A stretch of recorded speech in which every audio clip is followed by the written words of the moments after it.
Even know how to explain what happened. I started dating this guy sometime last year. Very sweet guy, yo. And in March, his best friend died sadly.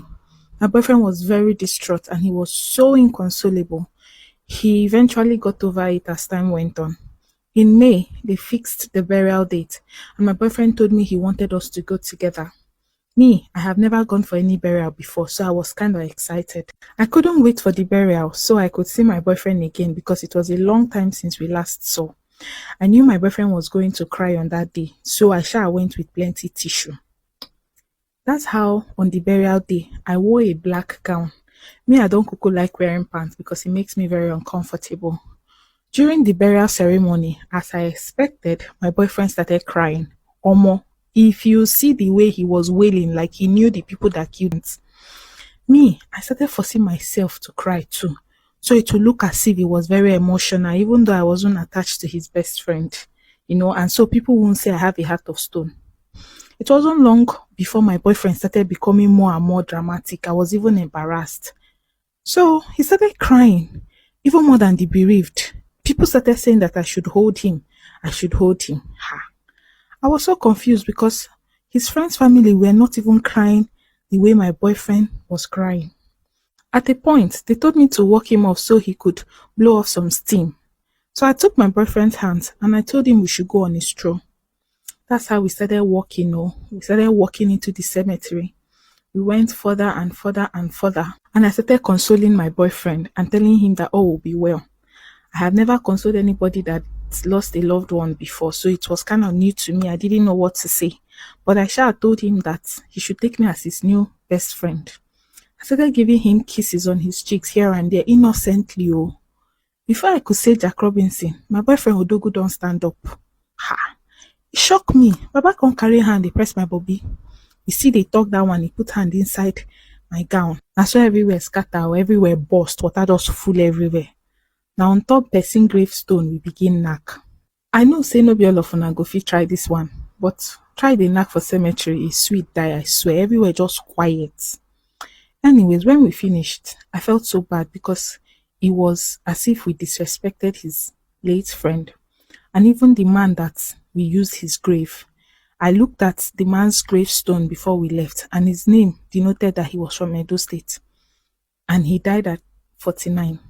Anyways, wetin concern me.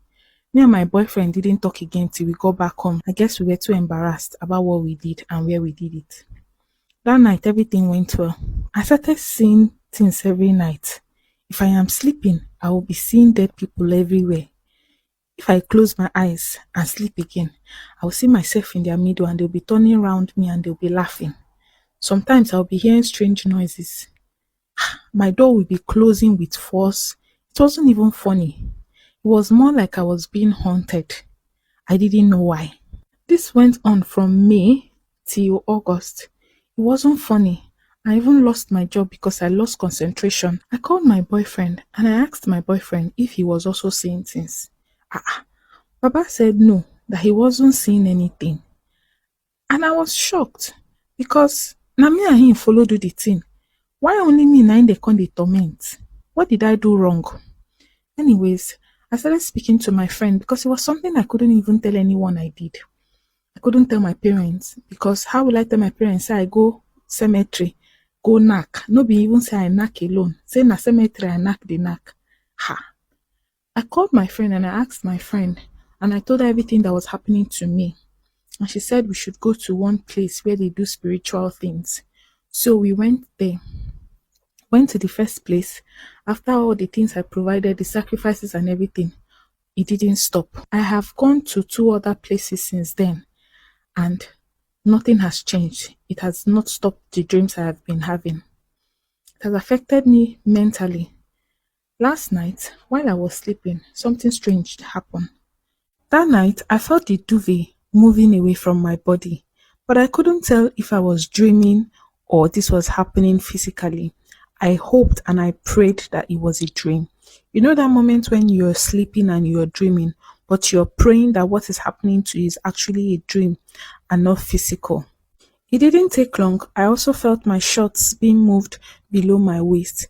To be honest, I don't believe that anything spiritual is real until this episode started happening to me.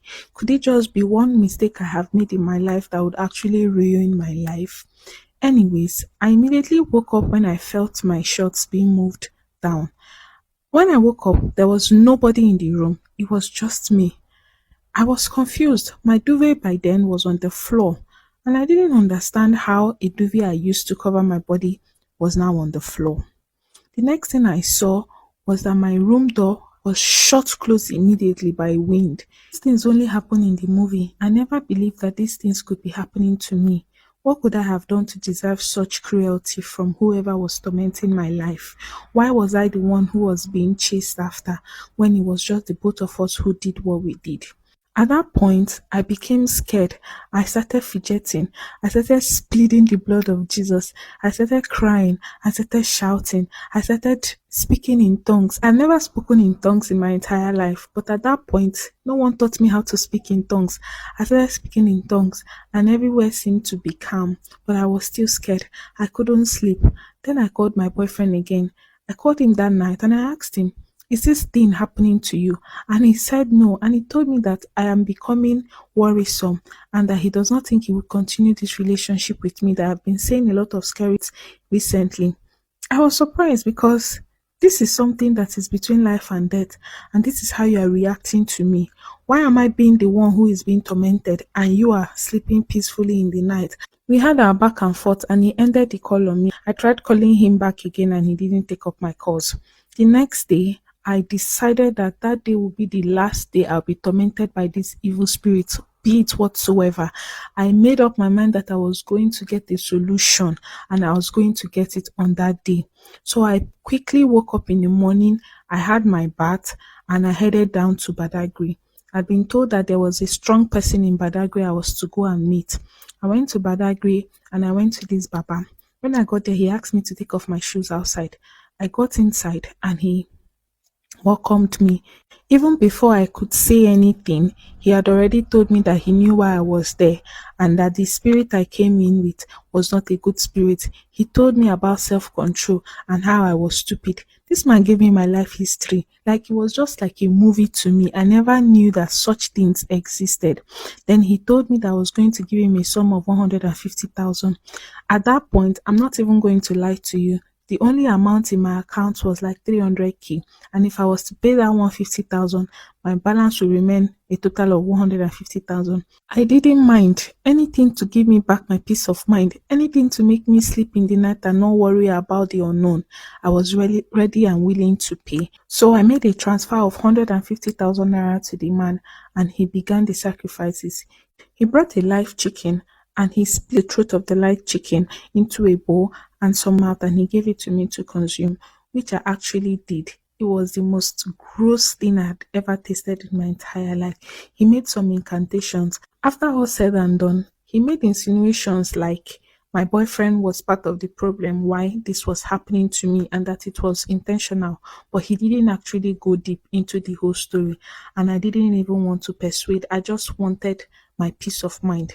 While I was leaving, he gave me this white chalk to go home with and he told me that before I sleep every night, I should draw it around the four corners of my bed and I should drop it in the front of my room.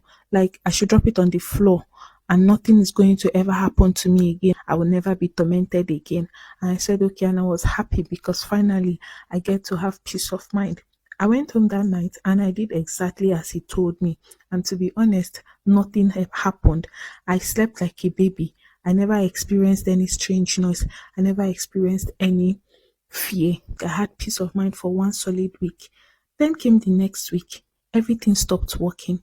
I did the chalk thing, but it even got worse this time around.